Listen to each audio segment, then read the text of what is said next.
Chers enseignants, nous ici jeudi pour nous rendre hommage mérité à enseignants, enseignantes qui sont dans la salle là.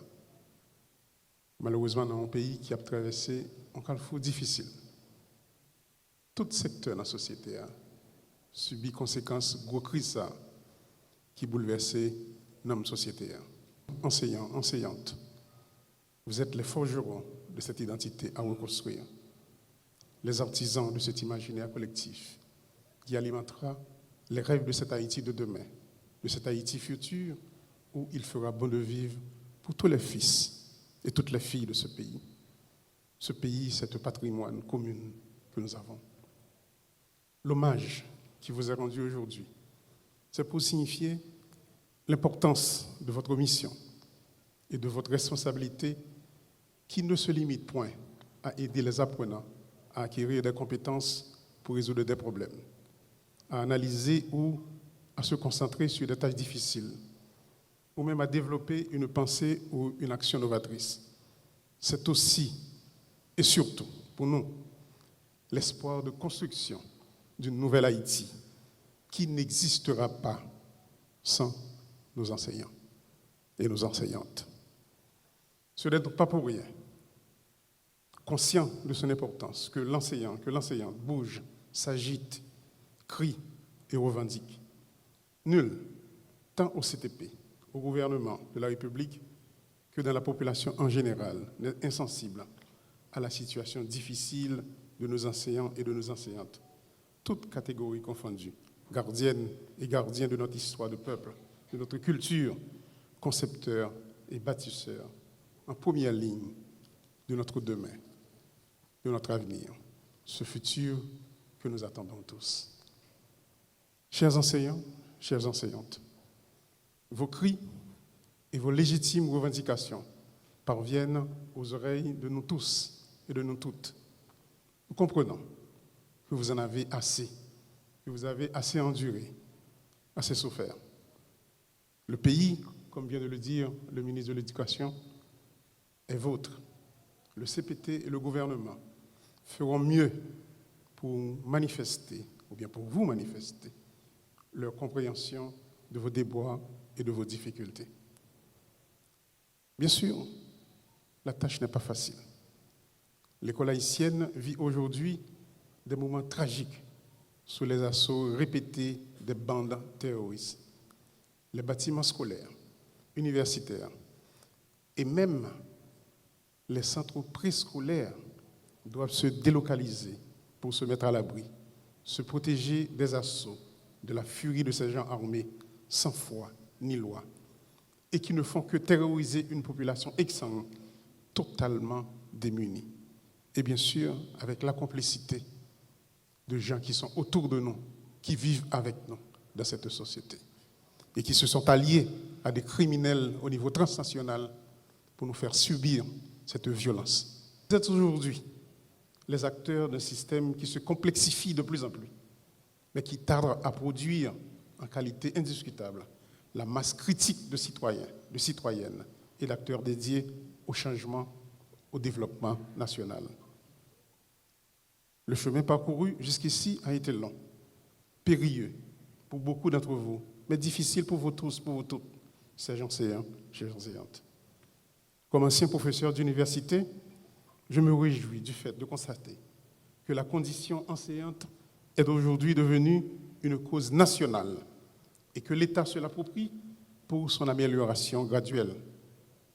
Investir dans la formation est une obligation nationale, car sans cette éducation de qualité, notre pays ne disposera pas de la massification des compétences nécessaires au développement durable d'Haïti. La cérémonie du jour d'hommage aux enseignants et enseignantes d'Haïti s'organise dans un contexte où le processus enseignement-apprentissage s'est brutalement dégradé à cause justement de la violence des gangs armés sévissant de manière aveugle à travers les départements de l'Ouest, Artibonite et du Centre, ce qui laisse sur le pavé plusieurs milliers d'élèves et de jeunes allant du préscolaire aux universités, créant pour le gouvernement de la République l'urgence d'agir dans un contexte national marqué par la raréfaction des ressources. En effet, les autorités nationales, tant du Conseil présidentiel que de transition, que du gouvernement, ne peuvent pas se permettre le luxe de laisser fermer les écoles.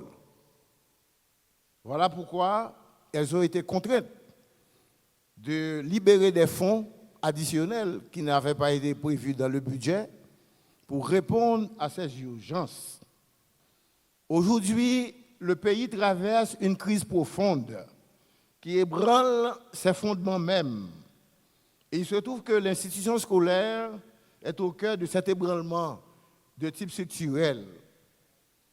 Ne pas le comprendre et ne pas le reconnaître pour agir en conséquence, c'est faire preuve d'un déficit d'empathie, de solidarité et d'humanité envers les jeunes, envers les élèves.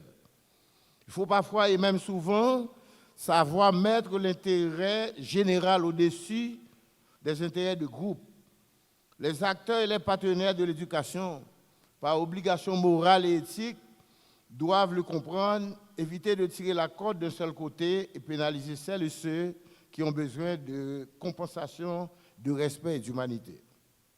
La situation est loin d'être facile en dépit des sacrifices consentis par le gouvernement de la République pour faire droit aux justes et légitimes revendications des enseignants, tant du public et même du privé. Pour la carte de débit, le chef du gouvernement est là. Il a donné le feu vert. L'argent est là, à la Banque centrale, à la BNC. Comme le groupe du ministère de l'Éducation nationale est relativement élevé, 36 405, ça demande un petit temps pour la BNC de tout mettre en œuvre. Donc, cérémonie, ça, c'est pour nous honorer, professeurs. Bon an, mal an, mauvais temps, bon temps, camper là, pour faire le job là. Parfois, vous bravez danger, gang, point caillou, violer Timounio, mais elle fait le job là. Nous venons honorer là, je dis, et vous méritez ça. Donc, nous avons battu pour nous résoudre le problème. Le ministre qui a parlé avec nous, il a travaillé sur deux problèmes. Problème structurel, qui l'école nous voulait pour le pays. L'école, ça, il arrive dans la limite. Qui sont constatés? L'école, ça n'a pas créé patriote encore. Chaque crise, tout le monde peut courir qui te paye. Tout le monde qui est diplômé, tout docteur, tout savant, il peut courir. Donc, il faut faire l'école qui répond à besoin pays. Qui monde nous besoin? Combien de sociologues nous besoin? Combien d'anthropologues? C'est l'école, ça n'a pas réfléchi sur lui. Donc, c'est question structurelle. Professeurs, nous disons, bonne fête.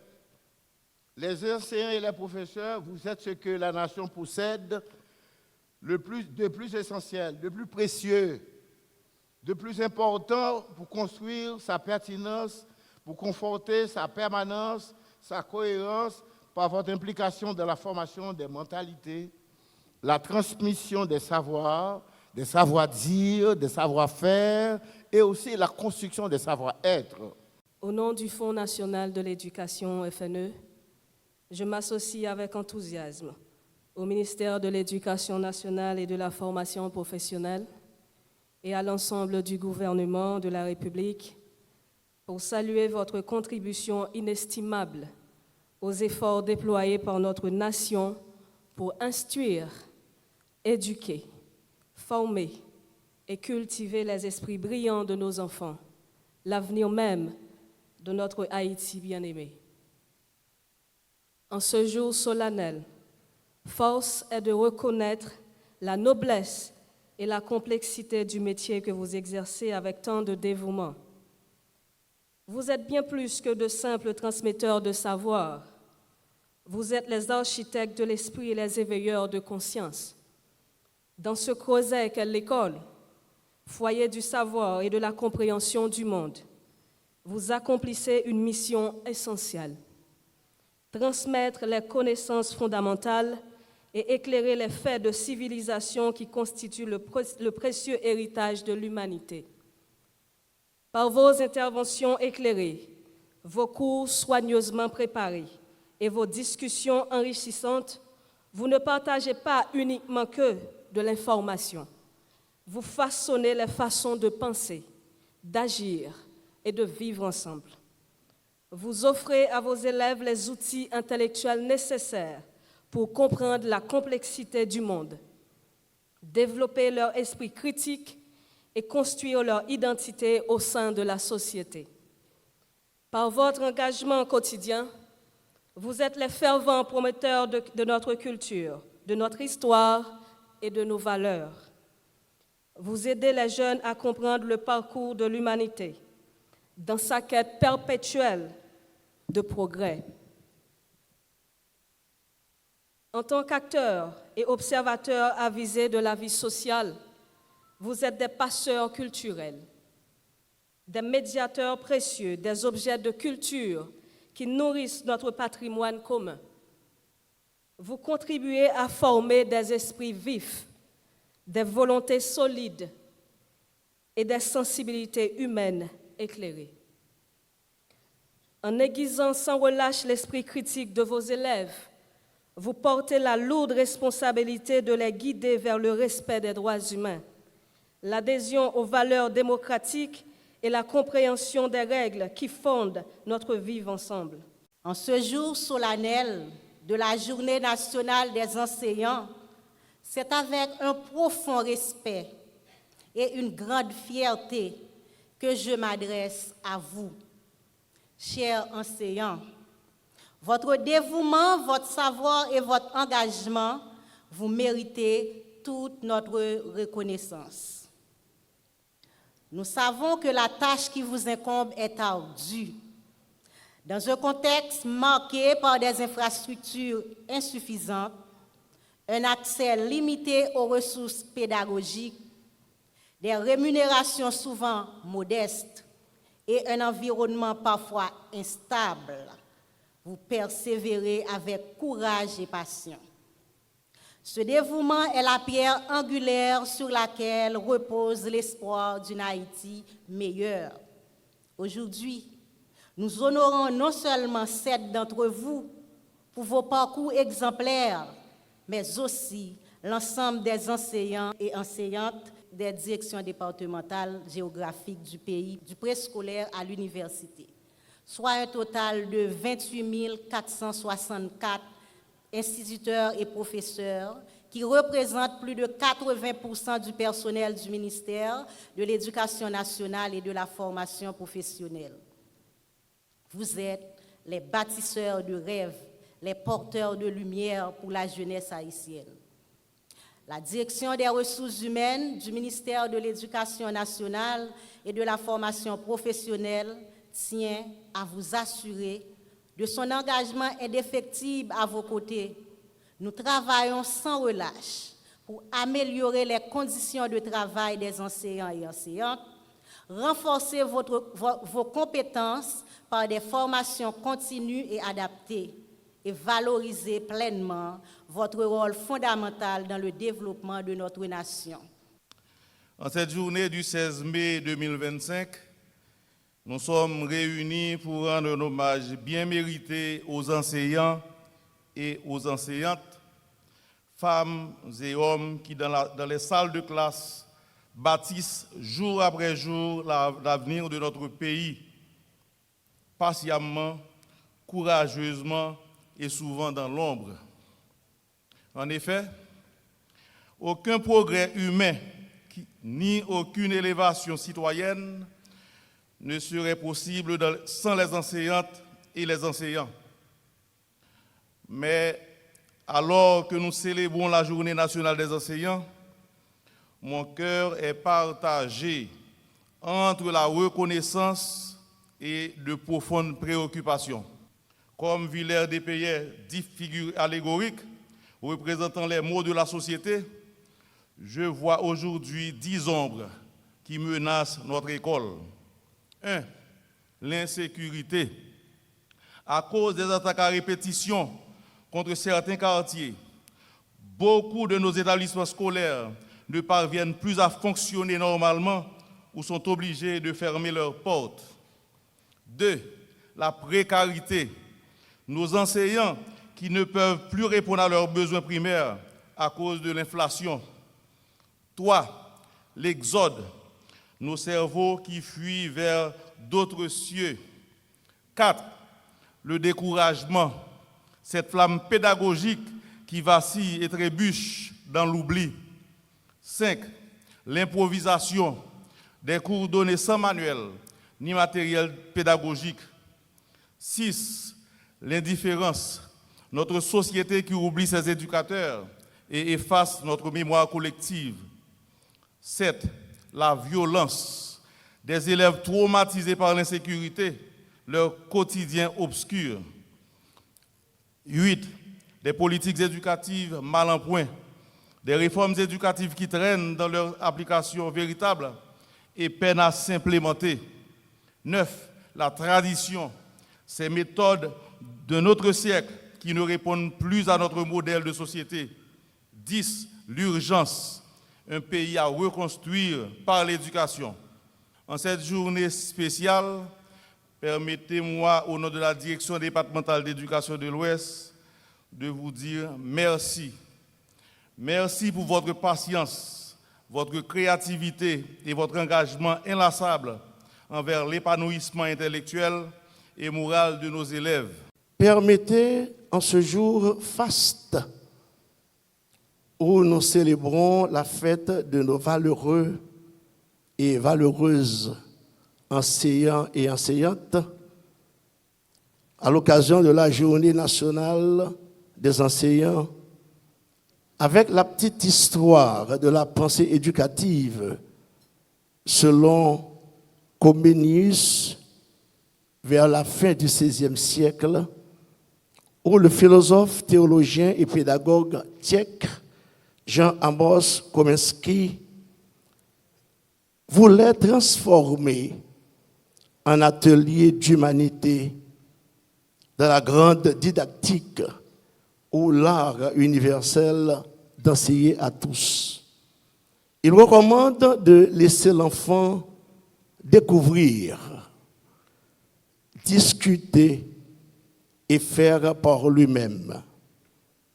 Surnommé le Galilée de l'éducation, Comenius est l'un des précurseurs de la psychologie constructiviste où l'élève participe activement dans la construction de son savoir.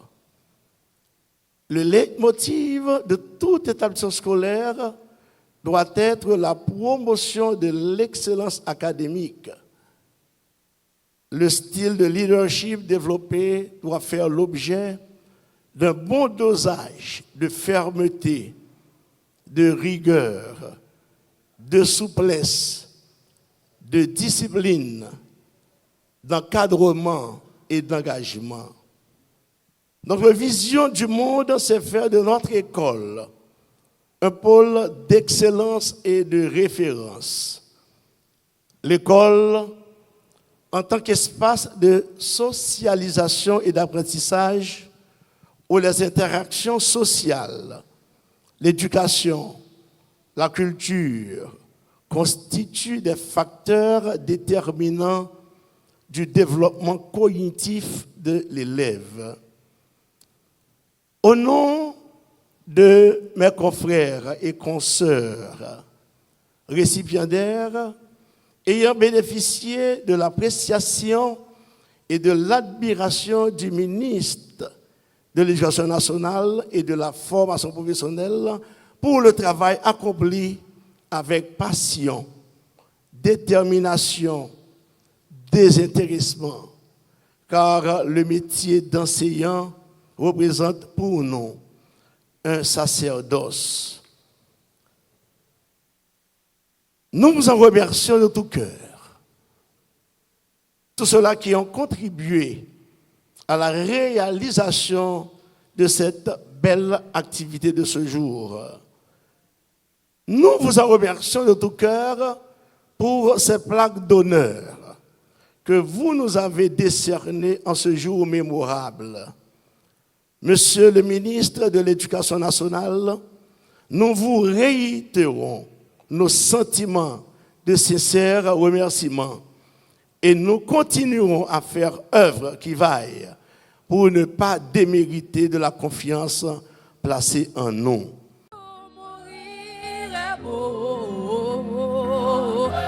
Passer nos cris et la marguerite. Mourir est beau pour le drapeau, pour la patrie. Mourir est beau pour le drapeau, pour la patrie. Vous êtes l'éclat qui réveille l'esprit, l'artisan de l'avenir, des chevaliers de la relève. Que le courage vous tienne au cœur comme une braise qui ne s'éteint jamais. Nous vous portons un respect silencieux qui vous suit comme une ombre en murmure d'étoiles. Un amour tissé de gratitude et d'admiration profonde. Merci pour les semences jetées sans bruit. Merci pour vos sacrifices sans prix.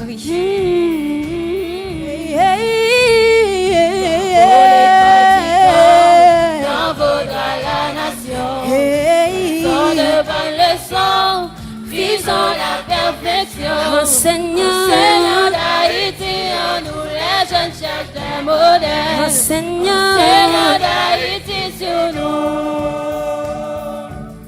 la nation se repose. Est-ce que vous pouvez être capable de chanter avec nous? Allez!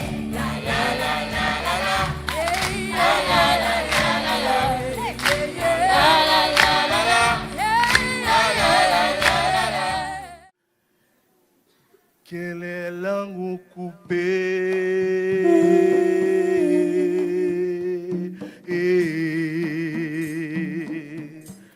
Nous besoin de vérité.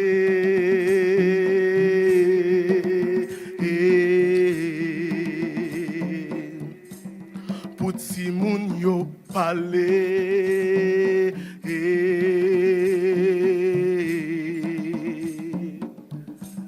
Rio fort ou parler.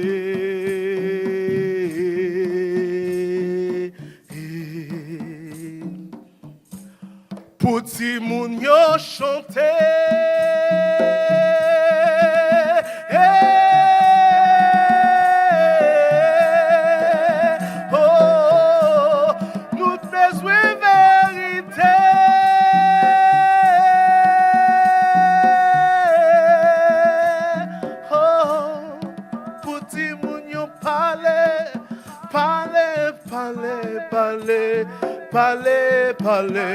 Parler, nous besoin de vérité.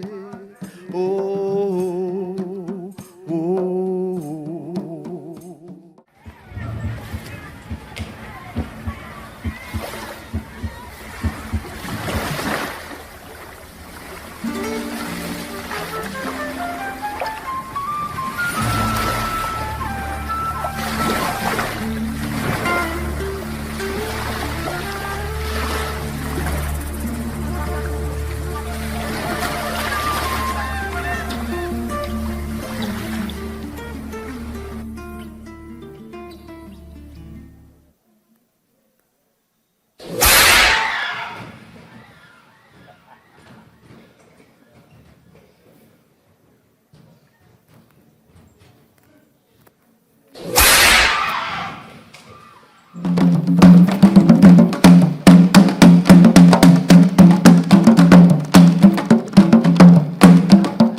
Kay grand moun gemet.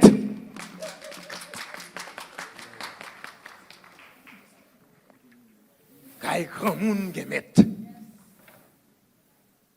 Héritage historique pays ça. Son soleil liberté.